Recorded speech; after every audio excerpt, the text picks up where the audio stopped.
Hey guys, good now. This is Lucas from Whenever MTG, and once again I bring you another deck tech video. This time we're talking about mono blue fairies.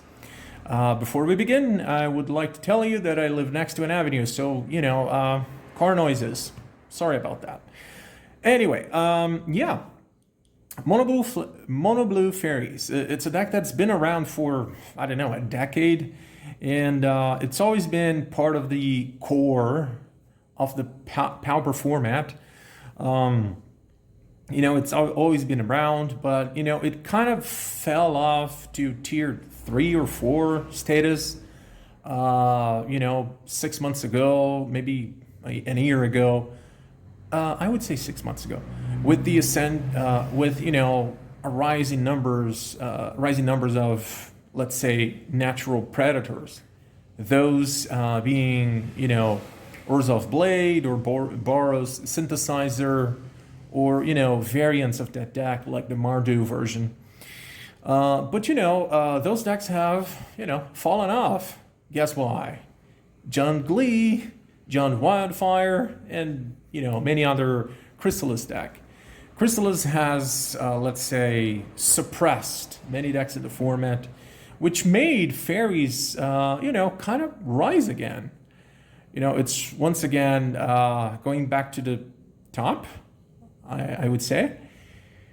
I believe it's back to a tier 1, maybe tier 1.5 status right now.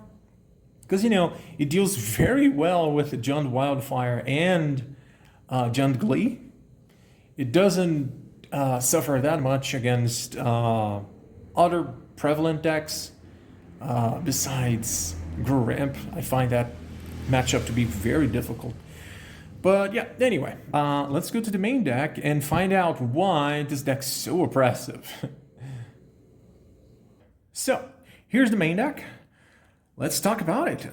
We have 4 copies of Faerie Seer, 4 copies of Spellstutter Sprite, 4 Faerie Miscreant, only 2 Snaremaster Sprite, 4 copies of Ninja of the Deep Hours, 2 Snap, only 1 Dispel, and then over here, 4 Moon Circuit Hacker, 4 Brinebarrow Intruder, 4 Counterspells, 4 of One Mind, 2 copies of Bind Monster, 2 Spell Pierces, and only 1 Boomerang, along with 18 lands, 18 islands in this case. Yeah, we're running only basics. Mono Blue Fairies is a tempo deck, which means we want to, put up a clock and control the game. And how do we do that?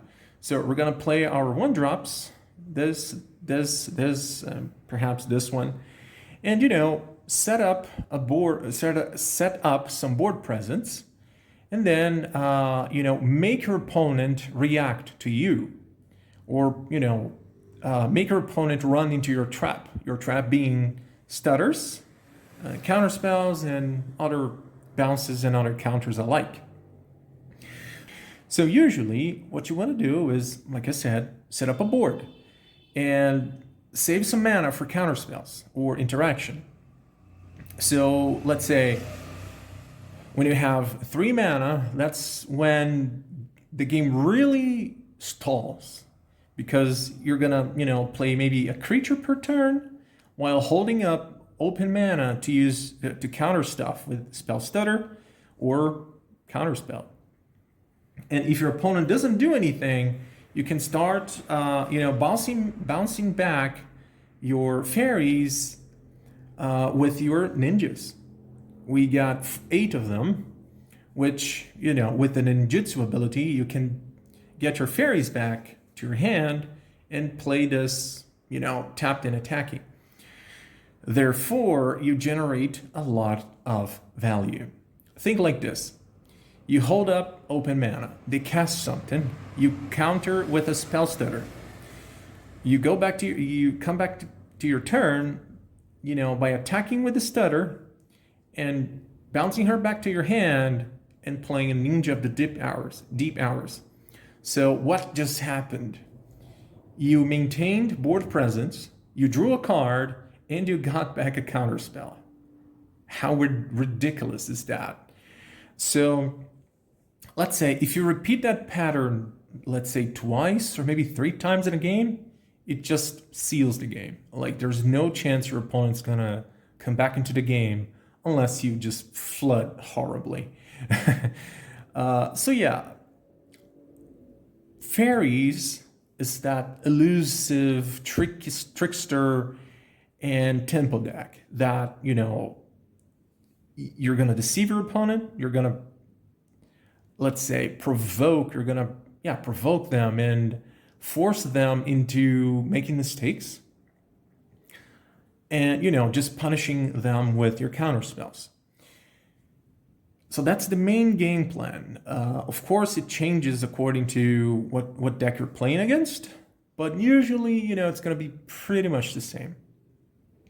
We got, you know, some combat tricks, some sneaky counterspells, even some bounces, and here's 2 copies of Bind the Monster.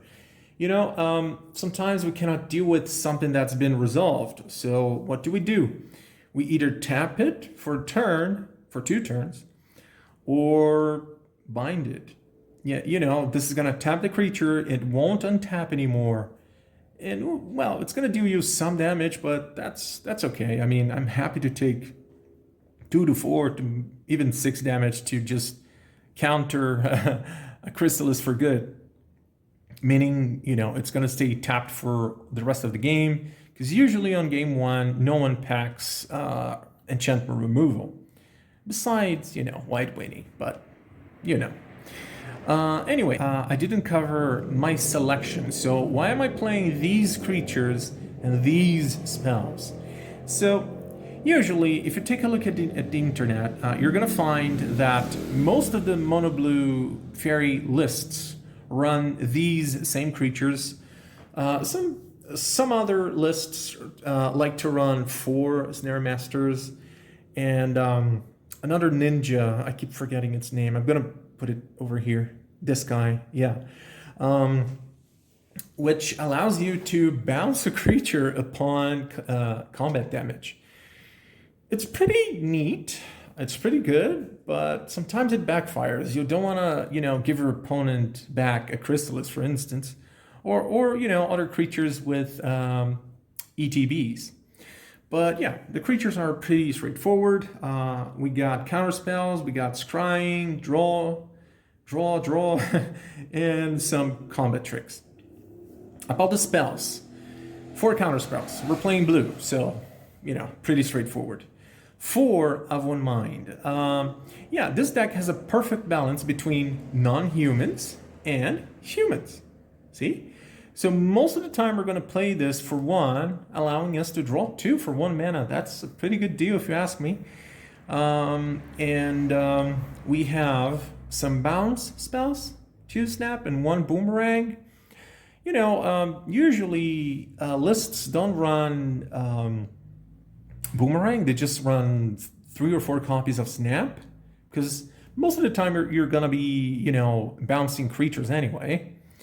But sometimes it's good to have this one, and it will allow you to, let's say, counter a combo or just stop the combo. For instance, munitions for the John Glee deck, or just remove their Glee for a turn. You know, it buys you time, so it's quite sneaky. It's worth it. And let's say if your opponent is losing land drops, it's I would say it's worth it to, you know, maybe bounce one of their lands and set them back even further. Yeah, it's just nuts. And, you know, 2 spell pierces, because there's a lot of non-creatures being played lately, and 1 copy of Dispel, because every single deck runs instants. So yeah, I think I've covered everything. Play patterns, why of each card, and yeah, if you have any questions, any doubts, please let me know in the comment section. I'll take time to read them and answer all of them. So yeah, let's go to the sideboard now. So here we have the sideboard, which contains 2 copies of Relic of Progenitus, only 1 copy of Campfire. You know, it's a little addition of mine. I'm going to talk about it. 2 copies of Boomerang, 4 copies of Blue Elemental Blast, 4 copies of Annul, and only 2 copies of Dispel. So the sideboard is pretty straightforward, but let me walk you through it. You know, we got these against Graveyard Strategies.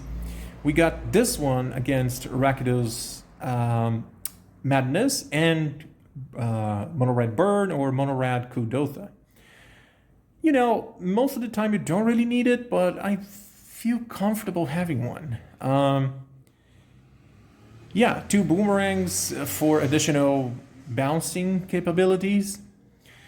2 copies of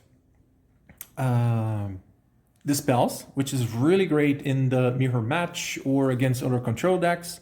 You know, usually they run, you know, a lot of removal spells, which are all instants, or sweepers. Most of them are instants.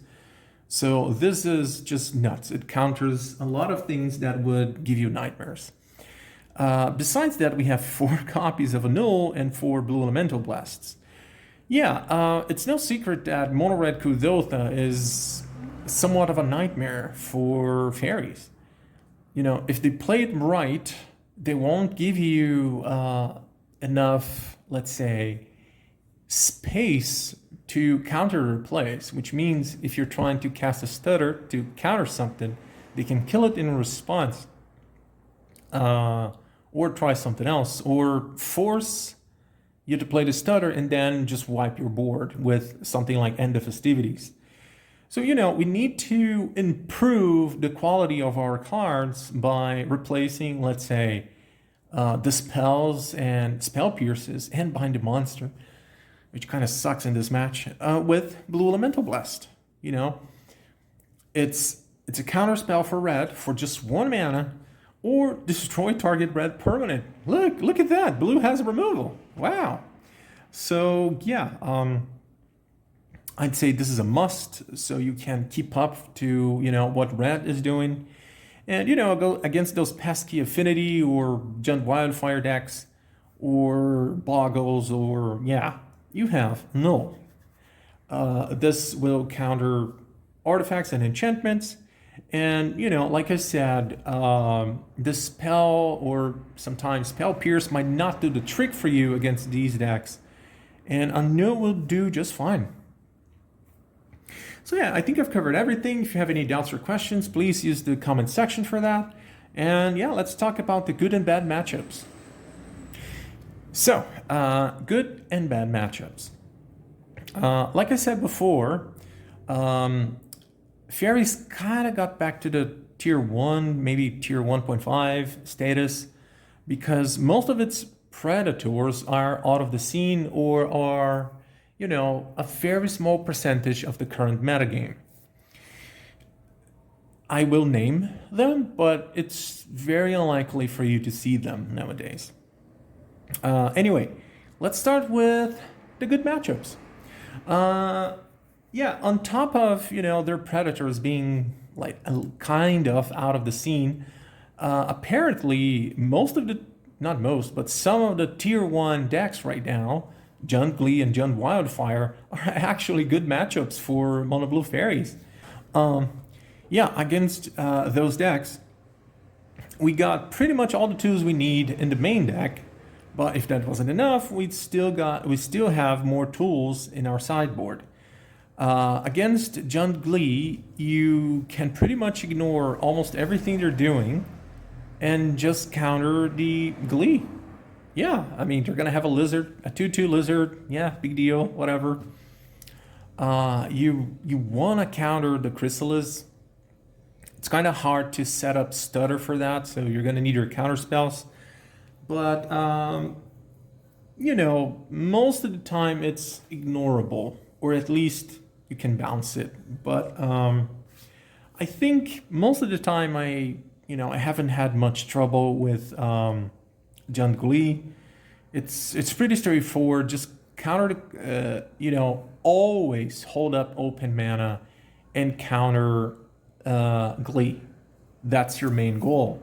If you don't have Spell Pierce or, Counterspell or a Stutter, you gotta have one of those. If you cannot counter Glee at all, counter the Lizard. Of course, you're not always going to have the correct cards for each matchup in your hand, but knowing what to counter, when to counter is key. And against Giant Glee, we just want to get our annuls to stop the combo, and maybe 1 or 2 copies of Dispel, which helps against sweepers like Breathe Weapon, which they are very likely to bring in for game 2. Against Jund Wildfire. So that deck packs more red spells.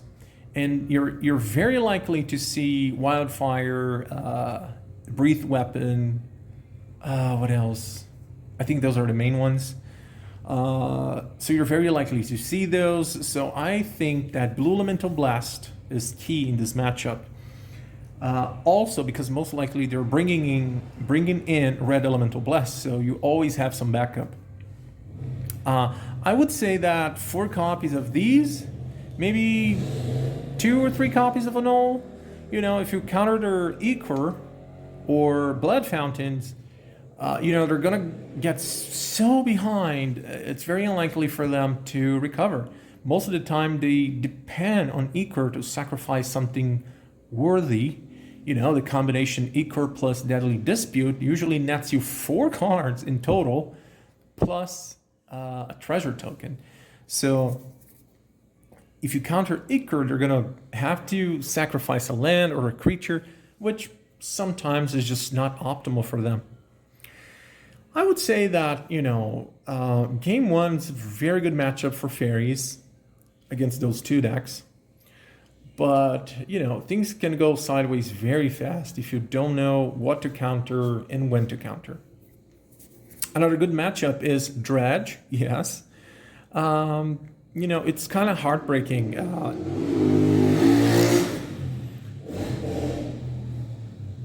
It's kind of heartbreaking because no matter how well Dredge plays, you're just gonna, keep your counter spells for, when they try to reanimate that Goliath 6/5 that deals you a bunch of damage. If they can't reanimate that, you're golden, really. So, just keep your counter spells for that. Game 2, get 2 relics and just destroy their gameplay even further. That's pretty much it. I think I've covered most of the good matchups. Let's talk about the bad matchups. Usually, Mono Red Kuldotha kind of ruins our day. It's a way faster deck, and most of the time we can't keep up with what they're doing. So, establishing board presence, it's kind of hard when, you're trying to counter something, but they're just applying a lot of pressure, maybe even just holding burn spells, and that can easily ruin your day. It's a heartbreaking matchup, but it's winnable. After all, we're packing 4 Blue Elemental Blasts and 1 secret Campfire, which, getting 2 life points per turn can help you stabilize and keep up with what they're doing. But all in all, I think, game 1, it's 60-40, 55-45, but that will depend a lot on who's on the play and the discipline of each player. Sometimes, the Mono Blue Fairies has 2 mana open, and you have that sweet Kuldotha in hand, plus the Bushwalker combo, and you just can't help yourself. You gotta play it, and then you fall into the Fairies trap. So it's all about discipline, but I would say that if played correctly, Mono Red has a big edge. because they pack a lot of removals. If you consider the burn spells as a removal, and they pack a way bigger punch. Like if they have 1 or 2 creatures plus a bushwalker, that's a lot of damage, and things can get out of hand very fast. Yeah, another deck that preys on fairies is Orzhov Blade.